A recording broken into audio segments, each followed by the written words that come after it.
Hey everybody, welcome in. I'm flying solo this week. It's just me. Andrew is busy. Mike is still coaching baseball.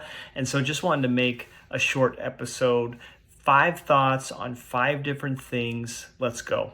All right, number 1, Sherrone Moore, Michigan's football coach, is suspended 2 games in the upcoming year, games 3 and 4. Game 4 is their first Big Ten game of the year. It's against Nebraska. And I saw some stuff on Twitter that was like, man, what a slap in the face against Nebraska. That's really not what this is. It's nothing personal against Nebraska. Here's how these things work. Michigan takes the initiative to say, we're going to self-impose a penalty. We're going to suspend our coach for these 2 games. And because they chose a conference game, what they're trying to show the NCAA is that they're taking this seriously, and they're hoping that the NCAA shows them some mercy, has some compassion, and then says, okay, we're just going to suspend you for games 1 and 2 in addition, so that he only has, say, a 4-game suspension. So they're kind of banking on the fact that the NCAA will have some leniency. I think it's going to be more than that. I think he could see a half a season suspension, if not more, and potential postseason ban for Michigan in the future. So anyway, it's not a slight against Nebraska. It's nothing personal, just happens to be that's Michigan's first Big Ten conference game of the year, which matters a whole lot more than those non-conference games. All right, number 2, Troy Dannen is now on the College Football Playoff Committee. I heard a great question, I think on local radio this week. Would it be better for him to be on the committee now or in 5 to 10 years when Nebraska football is really rolling? I think the answer is obvious. I think it's right now, because you want to be a part of shaping the future, and you just don't know if another opportunity is going to come. You can't say, oh, wait, I'm just going to hold off, and when we're good, I think that you're going to invite me back. No. You need to be on that committee now. I think Dannen is a really good athletic director, and I think the story of Troy Dannen, when it's all said and done, we're going to look back and we're going to say, this guy was one of the best athletic directors Nebraska ever had. So I'm glad he's on the committee. I know that he'll have influence. He's not there to represent Nebraska. He's not there to push for Nebraska's agenda. He's there to represent a Big Ten institution for the good of all of college football. But I think it's going to be great to have somebody on the inside who's able to take back information and give it to Matt Rule and the coaching staff and say, hey, here's how the committee's talking. Here are the things that they value, that we value as a committee. And I think that's going to help the football program overall. All right, number 3.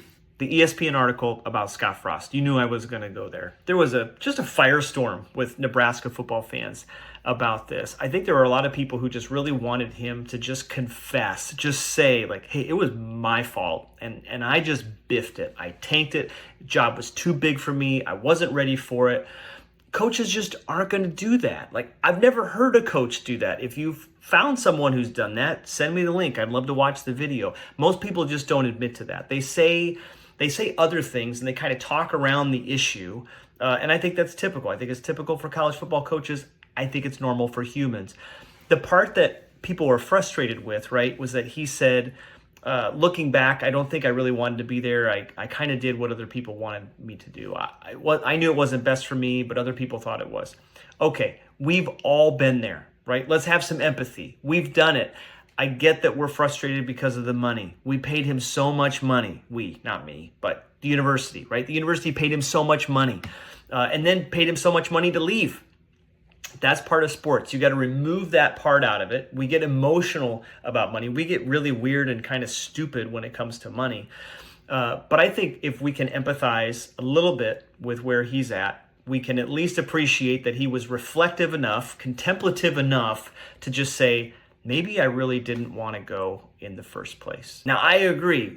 It was bad. He will go down as one of the worst head coaches in Nebraska football history. But I am just resolving with myself not to expect him to come out and say, you know what, I biffed it. I sucked, and I'll own that. I'm just not holding out for it, and maybe you shouldn't either. All right, really quick on this one, number 4, Husker Games. I was there. It was kind of fun. Great for people with ADD who just need a lot of stuff going on. There's T-shirts being shot at you. There's the bench press. There's wings eating. There's all the skills. There's so much going on. What I would say, Troy Dannen, Matt Rule, if you ever do this again, get the players away from the skills competition. It was really hard to see anything, and I had to watch the Jumbotron the whole time. My kids had a blast. I had a blast.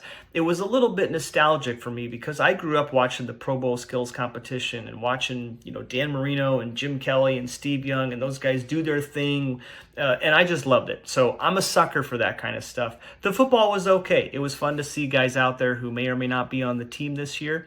But it wasn't exciting. It was boring. It was a typical, spring game type atmosphere with the actual football. But I think the whole day was fun. And I'll go out on a limb and say they're probably never going to do this again.